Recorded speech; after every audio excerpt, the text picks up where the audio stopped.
Once upon a time, in the quiet hills near the sea, a retired samurai named Hiroshi walked along the shore at dawn. The mist curled over the waves, and the salty breeze carried the whispers of the ocean. For years, Hiroshi had lived in solitude, his katana resting untouched in his home. He had sworn never to fight again. But fate had a way of challenging even the most steadfast of vows. As he walked, he noticed something unusual by the tide pools. A woman, draped in seaweed, her skin shimmering like pearls, lay among the rocks. Her tail, glistening in the morning light, flicked weakly against the sand. Hiroshi's breath caught. A mermaid. A fateful encounter. She stirred, her silver eyes locking onto his. For a moment, they only stared at one another, man and myth, warrior and creature of legend. "You are not afraid?" she asked, her voice like the rush of the tide.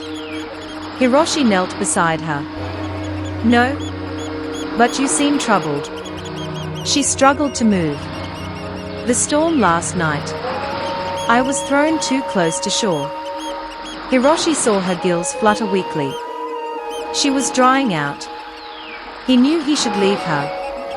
The old ways warned against interfering with spirits of the sea. But he had walked away from duty once before. Could he do it again? A samurai's choice. Without another word, Hiroshi removed his cloak, shielding her from the rising sun. "I will carry you back to the water," he said. Her gaze softened, surprised by his kindness. "You would help me, knowing what I am."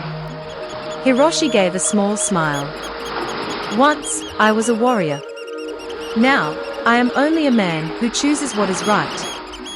Carefully, he lifted her, wading into the waves until the water surrounded them both. The ocean seemed to reach for her, welcoming her home. As she slipped from his arms, she turned back one last time. "You have done me a great kindness, Hiroshi. If ever you need me, listen to the sea." Then, with a flick of her tail, she was gone. The call of the sea. Hiroshi watched the waves settle, the only sign of her presence a single silver scale left in his palm.